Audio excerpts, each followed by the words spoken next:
Okay, this week in the AI news, we've got Google Workspace saving millions, Salesforce AgentForce being tested internally and saving time 30% on customer responses, and also an ER copilot to help with quick medical responses, and a really cool chemical reaction modeling project at MIT. First up, we have Mercer International using Google Workspace and Gemini for safety training videos. And they have reportedly saved $3 million in annual expenses for their safety video production costs. They've deployed around 2,000 Gemini seats, and they've cut their content development time from weeks to minutes while using localized multilingual features of AI for their diverse work for their teams. And why it matters: if you are creating any recurring training videos, it could be safety or onboarding. I know onboarding is somewhere that we have started with this a while ago, and use AI for writing, AI for videos or video editing. It can just really shorten those production cycles and keep your content current without having to get new headcount internally or contractors externally. And my take on this is, while you may not start with a company-wide AI transformation, you want to start with one repeatable workflow or task that's taking people's time, and you can quantify that time saved. So in this case, their safety and compliance training was their first one, and saving $3 million a year on one task, that's pretty meaningful when we can scale it like that. We've got a class, AI Your Operations.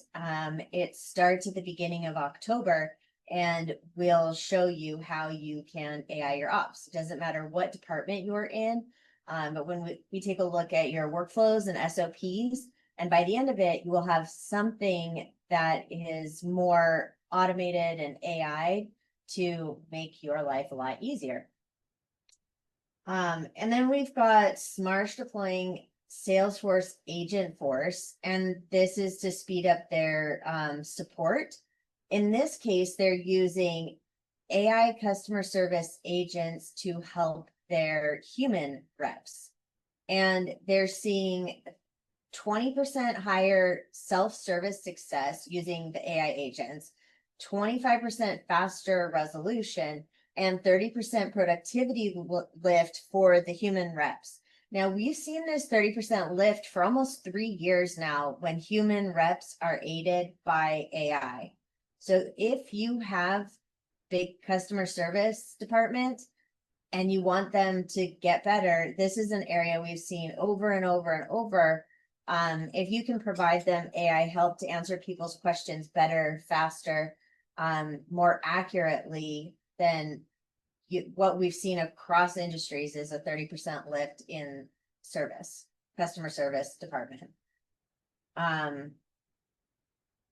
And so I don't know, that it's easy on that one. Get an AI buddy to help your humans, to help your customers, and keep that institutional knowledge. It's a really easy place to refresh knowledge as well, put new information in there, and give your customers a better experience. We use OS, which is a Go High Level agency product, and it stands for operating system. If you go to AI Smart Insider's resources page, you can click on the link to get a demo of what an AI agent sounds like and looks like. At aismartinsiders.com, you can go to resources, and it's down towards the bottom, OS CRM. If you click on this link, you can check it out. You can message Olivia, who will give you AI supported help. right? Back to, oops, go back to the blog. All right, next story is healthcare.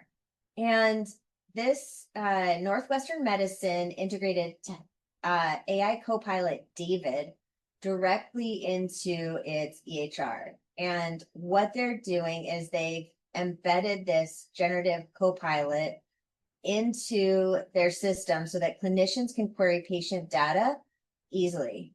And they can automatically prepare visit summaries and assist with documentation. And in the US, it's really important to properly code things for insurance. And these co-pilots can help you to code correctly and in order to get paid by insurance companies. And so it is not necessarily diagnosing for you or for the doctors. It is reducing the cognitive load and admin time. And there are a lot of hospitals and smaller doctors' offices using AI for documenting the cases of patients, because it makes it a lot more efficient. And also the AI doesn't forget what you told it. And a lot of times the doctors will have to finish doing all their notes on cases well after the appointment has ended. And they'll end up taking that work home or doing it after they're done with all the cases of the day. So this is going to help doctors be more accurate as well. And then we've got a cool experiment at MIT Labs. It's called Flower, where the generative AI predicts chemical reactions with physical constraints. So what happened is the MIT researchers, they've unveiled Flower as a generative model that predicts reaction outcomes while conserving atoms and electrons, boosting validity and reliability versus prior approaches. Now, potential uses are in medicinal chemistry, materials, combustion, and electrochemistry. And the team is sharing their code and data sets. So if anybody wants to train some AI on it, they're being open about this. And this will ideally give shorter, like it'll create shorter R&D cycles for pharma, chemicals, advanced materials using chemicals. And this kind of academic work compounds into a competitive advantage if you're an R&D scientist, and you can use this machine learning to evaluate models, or to use the models to evaluate the chemicals and evaluate the interaction. So this is along the lines of those custom drugs that we are talking about too. And I find this area very interesting because it's shortening the R&D cycles. And that's what takes so much time in medicine right now, is this research and development. And we can be a lot more accurate in the research, and by modeling it first with AI and then doing the lab experiments based on what it predicts will be the best outcomes. All right, that is the AI news for the week. Yes, there's a lot more going on. There are a lot of legal battles, which we need to cover, give you some updates on those, and government legislation. There are a lot of things coming up that we'll be sharing with you shortly. And we have some upcoming learning opportunities.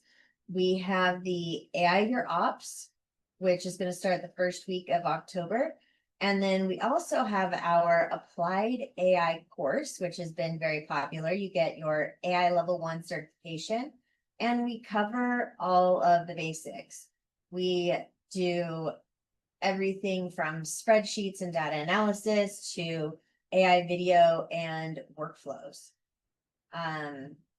We have Mackenzie said that she highly recommends signing your team up for the Applied AI course. It allows you to learn, connect, and get your hands dirty, playing with AI tools and learning about what's new and upcoming.